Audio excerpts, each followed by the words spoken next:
Shalom, shalom, frères et sœurs. Nous espérons que vous allez tous bien, que nous allons tous bien par la grâce de notre Elohim, notre Seigneur, Yehoshua HaMashiach, de Elle qui est puissant, de Elle qui est victorieux, de Elle qui a vaincu la mort, de Elle qui est assis sur le trône élevé et exalté.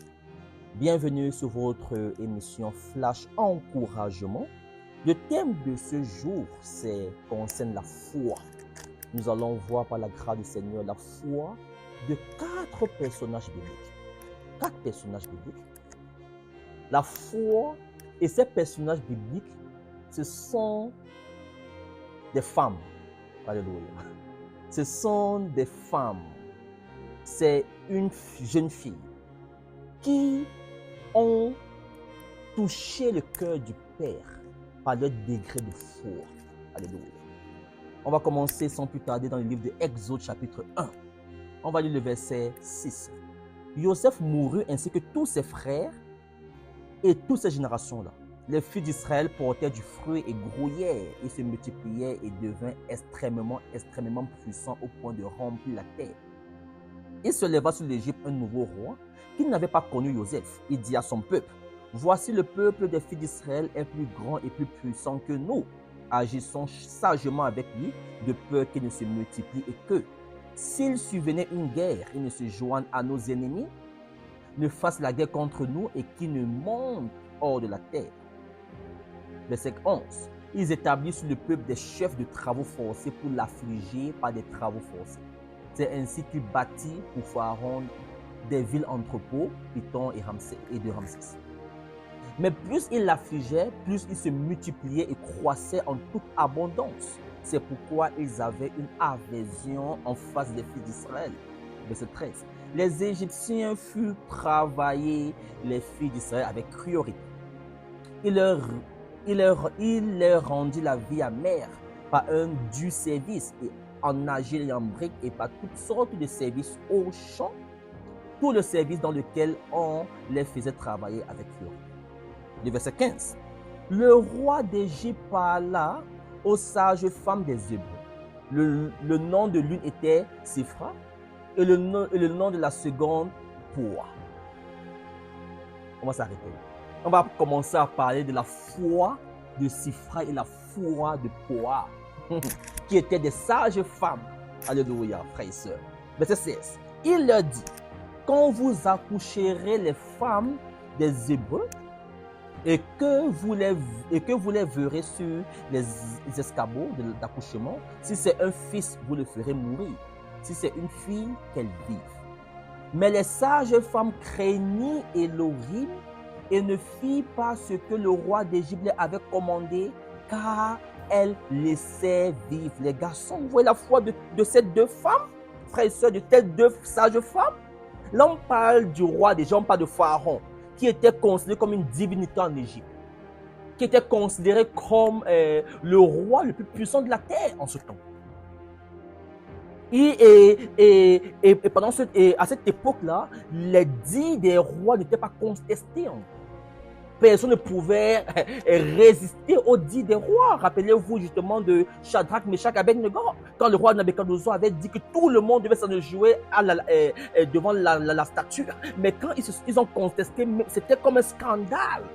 Parce que quand un roi parlait, quand un roi disait quelque chose, donnait un ordre, ça devait être implémenté, ça devait être respecté. Et puis encore, ces sages femmes étaient en Égypte.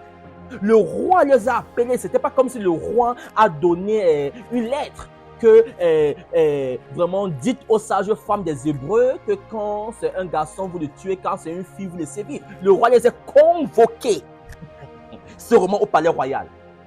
Imaginez, frères et sœurs, ces sages femmes qui devaient être devant les gardes de corps du roi et le roi qui donnait des instructions. Imaginez, sûrement il y avait une panique. Mais ces sages femmes, qu'est-ce qu'elles ont fait? Le verset 17. Les sages femmes craignirent Elohim et ne firent pas ce que le roi leur avait commandé. Vous voyez? Donc, commandement, on voit ordre. Bon, le roi avait donné des ordres à ces sages femmes.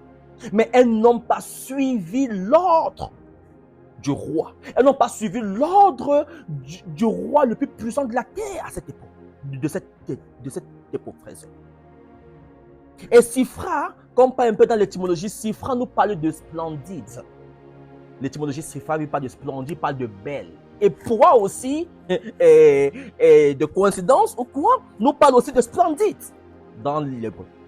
Et on connaît ce que veut dire splendide, parce que nous parle de quelque chose qui est magnifique, quelque chose qui est merveilleux, quelque chose qui est sublime, qui est admirable, qui est fabuleux.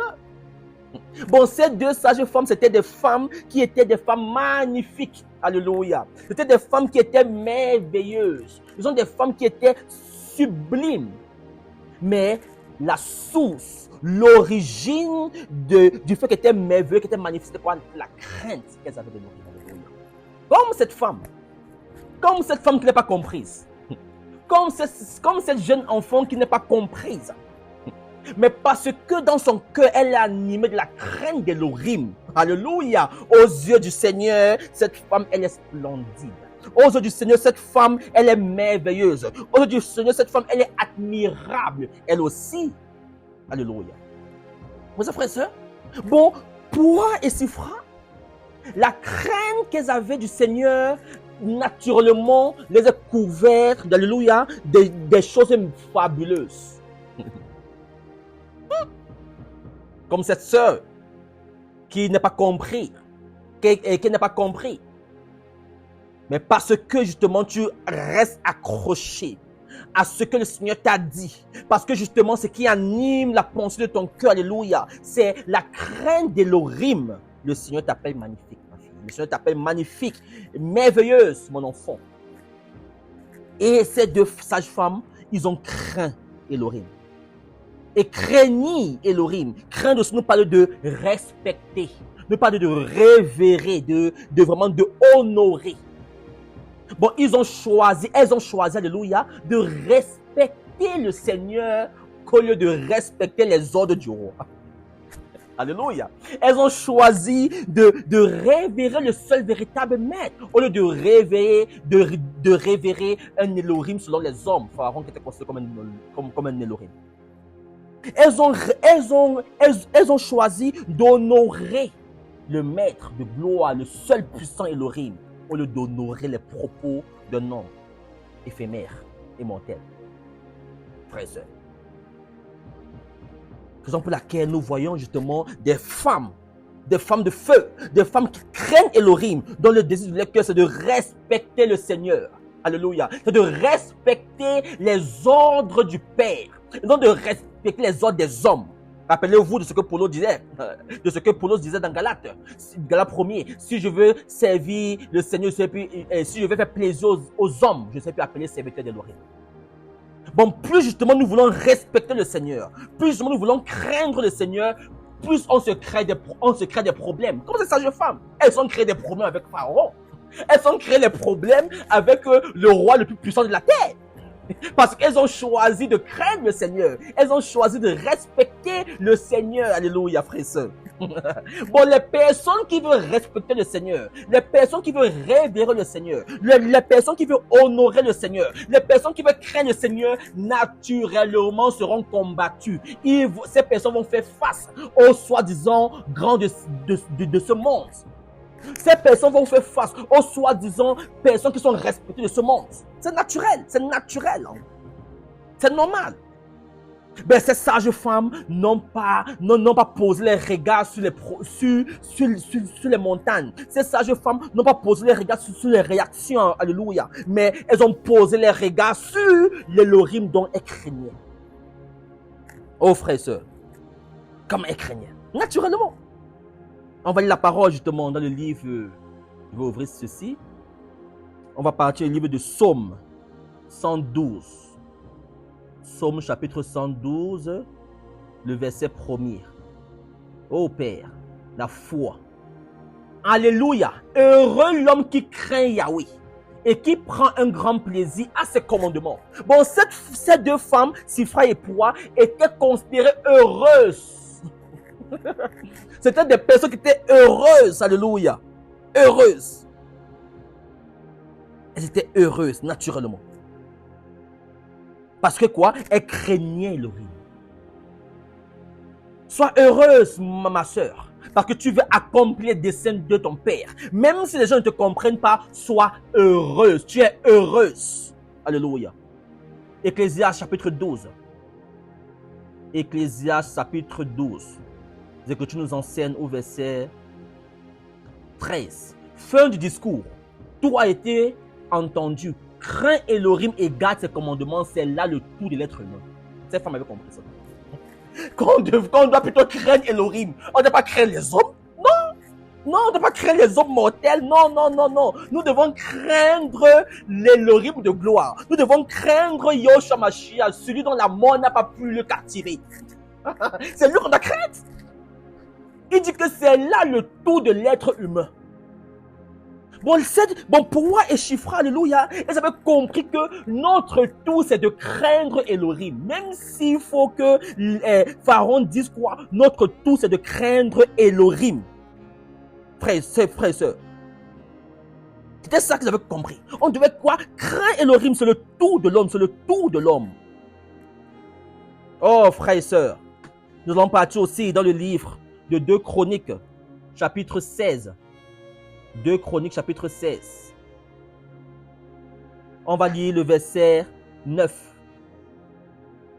2 Chroniques 16, 9. Car les yeux de Yahweh parcourent toute la terre pour soutenir ceux dont le cœur est tout entier à lui.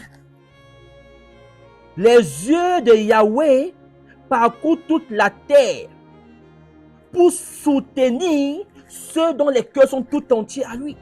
Parce que ces personnes, justement, craignaient le Seigneur, parce que les cœurs étaient entiers à l'Éternel, le Seigneur, naturellement, ses yeux étaient posés sur elle.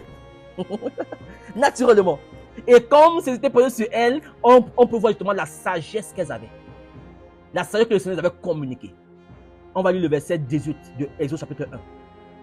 Le roi d'Égypte appela les sages femmes et leur dit: pourquoi avez-vous fait cela et avez-vous laissé vivre les garçons? Les sages femmes dit à Pharaon: parce que les femmes des Hébreux ne sont pas comme les Égyptiennes, car elles sont vigoureuses. Elles accouchent avant que la sage-femme n'arrive auprès d'elles. Elohim fit du bien aux sages femmes et le peuple multiplia et devint très puissant. Et il arrivait parce que les sages femmes craignaient Elohim qu'il les fit des maisons. Où est ça? Bon, le Seigneur avait communiqué une sagesse de comment répondre dans la vérité, alléluia, pas dans le mensonge, dans la vérité, au roi le plus puissant de la terre. Mais oui, souvenez-vous de Proverbe chapitre 9, verset 10. On dit que la crainte de Yahweh est le commencement de la sagesse. Bon, elles étaient revêtues de sagesse. Elles avaient les mots adéquats. Elles avaient des paroles assaisonnées de sel. Alléluia. Le sel de la vérité pour pouvoir adoucir le cœur de Pharaon. Alléluia. Oh, frères et sœurs. Parce qu'elles avaient la crainte d'Elohim. Oh, Père. Oh, Père. Comme toi, comme cette femme. Qui n'est pas comprise, mais parce qu'elle a la crainte du Seigneur, parce qu'elle est heureuse, le Seigneur lui communique une sagesse, alléluia, une sagesse dont les hommes peuvent comprendre, afin de pouvoir adoucir le cœur de l'homme par la parole assaisonnée de sel qui sortira de sa bouche, alléluia. Oh, Père de gloire, la sagesse. Et qu'est-ce qui s'est passé? Le Seigneur les a récompensés. Le Seigneur les a fait des maisons. Et le Seigneur quoi? La récompense de leur foi, la récompense de la crainte qu'elles avaient d'Elohim. Oh, le Seigneur les a fait du bien. Faire du bien aussi nous parle de être joyeux, de être heureux. Le Seigneur les a fait du bien. Oh, frères et sœurs, la foi de poids et des chiffres. On va lire 1 Samuel chapitre 2. 1 Samuel chapitre 2. 1 Samuel 2, le verset 30. C'est pourquoi, déclaration de Yahweh, l'Elohim d'Israël. J'avais parlé en disant que ta maison et la maison de ton père marcheraient devant moi jusqu'à l'éternité. Mais maintenant, déclaration de Yahweh, loin de moi cela, car j'honorerai ceux qui m'honorent. Alléluia. Bon, le Seigneur, naturellement, ceux qui l'honorent, ceux qui le craignent, le Seigneur les honore naturellement. Et qu'est-ce que le Seigneur a fait? Le Seigneur les a fait des maisons. Des maisons en Égypte. Hein? Et quand le Seigneur fait des maisons, le Seigneur fait des maisons comme récompense, frères et sœurs. Comme récompense. La foi de poids, la foi de Shipra. Ces femmes de feu, ces sages femmes de feu qui ont marqué les générations, qui ont décidé de suivre le Seigneur au lieu de suivre les ordres du grand roi, Pharaon. La foi. On continue au verset 22. Pharaon donna cet ordre à tout son peuple, disant, jetez dans le fleuve tous les fils qui naîtront, mais laissez vivre toutes les filles. Maintenant, Pharaon, maintenant, donne l'ordre maintenant au peuple. Parce que les sages femmes craignaient Elohim. Alléluia, qu'est-ce qui s'est passé? Là, Pharaon les a puis mis la pression. Exode 2. Un homme de la maison de Lévi s'en alla et prit une fille de Lévi. Cette femme devint enceinte et enfantait un fils. Voyant qu'il était beau, elle le cacha pendant 3 mois. Troisième femme, Yochebed. La foi de Yochebed, frère et soeur. Pharaon a donné un autre. Que tous les fils doivent être jetés au fleuve. Mais Yochebed, qu'est-ce qu'elle a fait? Elle a couché par la grâce du Seigneur, elle a pris son enfant, elle l'a caché pendant 3 mois. Alors, mettons encore dans le contexte. Yochebed sûrement était enceinte. Avant qu'elle était enceinte, pour les femmes, c'est environ 3 mois pour un accouchement normal. Sûrement quand Yochebed un jour était sorti, je peux imaginer les gars de corps pour savoir que cette femme c'est enceinte. Bon, on va voir peut-être peut-être dans tel mois on part chez elle pour justement voir si c'est un garçon ou une femme ou c'est une fille. Hein? Imaginez la pression. Imaginez parce que rappelez-vous, même dans Nombre, il y avait parmi les Hébreux même des espions qui travaillaient pour Pharaon. Bon, imaginez peut-être que Yochebed avait pour voisin un des espions qui travaillait pour Pharaon. Imaginez par exemple que Yochebed avec Daran ou bien Corée comme voisin. Et qui ont vu justement Yochebed enceinte et qui sont partis souffler. Et non, celle-là, elle vient accoucher. On entend le bruit des enfants. Il faut un peu aller là-bas. Imaginez la pression. Mais elle ne s'est pas arrêtée aux ordres du roi. Comme la Bible nous enseigne dans Hébreux chapitre 11, le verset 23. Elle a pris l'enfant, elle l'a caché pendant 3 mois. Frère et sœur, la foi de Yochebed, la crainte qu'elle avait de l'Orim. Oh frère, le verset 3. Mais ne pouvons le cacher de nouveau, elle prit une hache en papyrus qu'elle endurcit de bitume et de poids. Ensuite, elle mit l'enfant et le déposa parmi les roseaux sur le bord du fleuve. Vous voyez ça? Comment elle a pris? Elle a pris une hache en papyrus, elle a bien formé, elle a bien façonné cela. Imaginez ce qui montait dans son cœur. La foi de Yochebed, frère. Bon, je peux imaginer comment elle pouvait louer que Seigneur, toi tu es le L des miracles. Et Seigneur, tu es le L, alléluia, qui a visité mon grand-père. Jacob, c'est très important parce qu'il faut comprendre que Yochebed, justement, était la fille directe de Lévi. Fille directe de Lévi. Parce qu'on nous apprend que Aram a épousé sa tante. Elle était la fille directe de Lévi. Bon, en gros, elle a sûrement vu Jacob. Elle a sûrement vu la foi de Jacob, son grand-père. Direct. Alléluia. Frères et sœurs. Oh, frères et sœurs. Yochebed. Je peux imaginer comment elle faisait cette tâche en papyrus. Elle faisait avec du bitume. Elle louait que Seigneur, toi qui as visité mon grand-père, toi qui as fait des choses extraordinaires. Oh, alléluia, que mon grand-père nous a raconté. Je sais que tu peux sauver ton fils de ce fleuve. Je peux imaginer la foi. Et depuis le ciel, alléluia, le Père qui a grillé ses louanges, le Père qui a grillé ses prières et dit que vous avez vu mon enfant. Oh, Père de gloire, alléluia. Oh, Yochebed. Il y a des femmes qu'il ne faut pas toucher. Il y a des femmes qu'il ne faut pas déranger. Il y a des femmes. Oh, quand elles ouvrent la bouche, le cœur du Père depuis le ciel prend plaisir. Il y a des femmes, alléluia, quand elles font des choses avec le Seigneur, les anges en haut, Père, le Seigneur de gloire de son trône de gloire fixe les regards et agrée. Il ne faut pas toucher ce type de femme. Tu te crées des problèmes. Oh, Yochebed. Et la sœur de cet enfant se tenait loin pour voir ce qui lui arriverait. Où est ça? Quatrième personne, Myriam. Oh, Myriam. Et comme on connaît, hein, selon Exode chapitre 7, verset 7, on sait que la différence d'âge entre Moshe et Aaron était 3 ans. Ok? Et aussi, on peut se confirmer cela justement dans les livres de Nombre. Nombre 33, 39 et aussi Deutéronome 34, 7. 3 ans d'écart.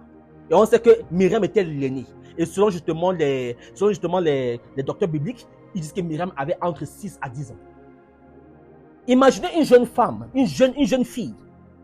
Ok, sa mère a fait sa part. Elle est aussi la foi de Myriam. On comprend pourquoi on l'appelait la prophétesse. On comprend pourquoi le Seigneur était Dieu avec elle quand elle a muré avec Aaron contre Moshe. Parce qu'il y avait certaines choses qu'elle avait comprises déjà. Voilà que Myriam est là. Elle fixe, elle veut voir ce qui va arriver. Elle veut voir le doigt d'Elohim en opération. Alléluia. Elle voulait voir, c'est ça qu'il faut comprendre. Myriam voulait voir le doigt de l'Elohim en opération. Elle voulait être témoin de ces choses, afin de pouvoir l'adorer. Oh Père, non, la foi des femmes de feu. Alléluia. Oh, le verset 5. La fille de Pharaon descendit à la rivière pour se baigner, et ses servantes se promenaient sur le bord de la rivière. Et ayant vu l'âge au milieu des roseaux, elle envoya une de ses servantes pour la prendre. Elle l'ouvrit et vit l'enfant. Et voici, c'était un petit garçon qui pleurait. Elle en fut touchée de compassion et dit, c'est un enfant des Hébreux. Sa sœur dit à la fille de Pharaon, veux-tu que j'aille te chercher une nourrice parmi les femmes des Hébreux, afin qu'elle allait cet enfant pour toi? Le courage. Hein? Un enfant de 7 ans sûrement, qui part voir la fille de Pharaon, pour dire que, est-ce que tu veux? Elle a pris le courage où? Son courage venait de l'Éternel Yahweh. Son courage venait de l'Elohim en qui elle avait placé sa confiance. Son courage venait de l'Elohim de Jacob, son grand-père. Oh. Son courage venait de Yehoshua Hamashiach, le El qui est assis, le El qui fait bouger les montagnes par son doigt, le El qui fait bouger les océans, la mer par son souffle. Son courage venait du El puissant. Son courage venait, le El qui change des situations compliquées. Son courage venait, alléluia, Elle qui est capable de faire au-delà de ce qu'on peut penser, imaginer. Son courage venait, alléluia, Elle vivant, Yehoshua, vivant. Son courage. Hein? Waouh. Alléluia. Là, verset 8, la fille de Pharaon lui dit, va. Et la vieille s'en alla et appela la mère de l'enfant. Vous voyez ça? On revient encore sur Jochebed. Là maintenant on voit la récompense de la foi de Jochebed. Comme la récompense de Sifra et de Poua. Hein? Toi qui as mis ton enfant dans une hache en papyrus. Toi qui l'as mis dans le fleuve. Alléluia. Toi qui adorais le Seigneur. Tu vois la récompense du maître. Alléluia. Comme cette femme, comme cette fille. Parce que tu crains le Seigneur, et que tu n'arrêtes pas au dit des gens, tu t'arrêtes pas au vent, tu t'arrêtes au Seigneur, ta récompense est là, ta récompense vient, ta récompense est proche. Oh Père de gloire. Et elle est arrivée. La fille de Pharaon lui dit, amène cet enfant et allaite-le moi et allaite-le pour moi. Je te donnerai ton salaire. Et la femme prit l'enfant et l'allaita. Elle a même reçu un salaire. Je peux imaginer Jochebed qui marchait dans les rues d'Égypte. Elle pouvait soulever son fils en haut. On pouvait voir que c'est un garçon, mais on ne pouvait pas la toucher. Parce que le sang royal, parce que la sémence royale, la fille de Pharaon, avait dit que cet enfant m'appartient. Alléluia. Je peux imaginer Jochebed en train de marcher avec sa fille Myriam, en train de lever les yeux vers le ciel et d'adorer l'Elohim de gloire. Alléluia. Je peux imaginer les yeux fixés aussi que Elohim de gloire, Elohim de Jacob, notre aïeux. Tu as encore fait. Tu as encore fait. Elle était payée. Elle était payée pour allaiter l'enfant que le Seigneur lui a donné. Oh, le salaire. Le salaire. Comme le salaire de cette femme qui arrive. Comme le salaire de cette femme qui arrive. Parce que tu restes concentré sur ce que le Seigneur t'a dit. Tu restes concentré sur ce que le Seigneur veut. Ce que le Seigneur attend. Le salaire arrive, ma soeur. Le salaire arrive, fille. Le salaire arrive. Reste concentré. Reste accroché à ce que le Seigneur t'a dit. Ce qu'il t'a dit. Ce n'est pas un homme qui t'a donné ce songe-là. Ce n'est pas un homme qui t'a communiqué cette vision. Ce n'est pas une religion qui t'a communiqué cette vision. C'est le Seigneur de gloire, Yahweh Sabaoth. Alléluia. Oh! Verset 10.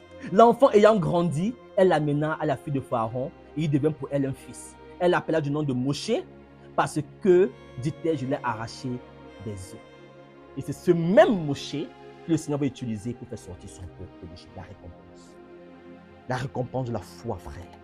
La récompense de la foi. La récompense de la foi. Le Seigneur Allah donné un salaire. Le Seigneur honore ce qu'il honore. Ne combattons pas les serviteurs du Seigneur. Ne combattons pas les servants du Seigneur. Même si quelque chose ne nous paraît pas très clair, ayons la sagesse. Ayons la sagesse de Gamaliel. Il dit que, oh, si cette œuvre est du Seigneur, je ne veux pas combattre le Seigneur. Laissez avancer. Mais si ce n'est pas du Seigneur, ça va s'arrêter. Ayons la sagesse. Ayons de la sagesse. Quand les servants du Seigneur font des choses qui sont hors du commun, quand les servants du Seigneur qui sont bousculés par l'esprit de vie, qui sont bousculés par le vent de l'esprit, qui sont bousculés par le souffle de Yoshua Mashiach, ayant un peu du recul. Sinon on peut se créer des problèmes gratuitement. Hein? Imaginez des personnes qui sont parties voir Poua, Shifra ou bien Yokobet. Qu'est-ce que vous faites? Qu'est-ce que vous faites? Pourquoi vous rebellez aux ordres du roi? Pourquoi vous faites ceci? Pourquoi? Ces personnes peuvent se créer des problèmes. Parce qu'elles ne connaissaient pas ce que ces trois femmes-là avaient dans le secret. Elles ne connaissaient pas que ces femmes recevaient dans le secret directement du Père. Elles ne connaissaient pas ces choses-là. Oh, Père de gloire. La foi de Sifra, la foi de Poua, la foi de Yokebed, la foi de Myriam. C'est pour encourager tout un chacun. Et en particulier les femmes. En particulier les femmes, les filles, dont le désir de leur cœur c'est de craindre Elohim. Le Seigneur honore ceux et celles qui l'honorent. Restez accrochés à ce que le Seigneur vous a dit. Restez accrochés à ce que le Seigneur vous a communiqué. Alléluia. Afin que le Père soit glorifié, car nous vivons pour un seul désir. Aussi longtemps que le Seigneur nous utilise comme des instruments, afin que les hommes, des femmes, des enfants puissent lever les yeux vers le ciel et bénir l'Elohim de gloire. Notre joie est complète. Notre joie est complète. Aussi longtemps que nous diminuons en popularité, afin que le Seigneur seul soit élevé et exalté, notre joie est complète, car nous vivons pour le Père, nous vivons pour lui. Alléluia. Que le Seigneur nous garde, pour ceux qui sont fatigués, pour ceux qui se posent des questions, pour celles qui ne sont pas comprises. Accroche-toi à ce que le Seigneur t'a dit. Accrochons-nous à ce que le Seigneur nous a dit, afin que son nom soit glorifié, afin qu'il soit élevé, afin qu'il soit respecté, qu'il soit révéré dans cette génération. Que le Seigneur soit béni. Shalom.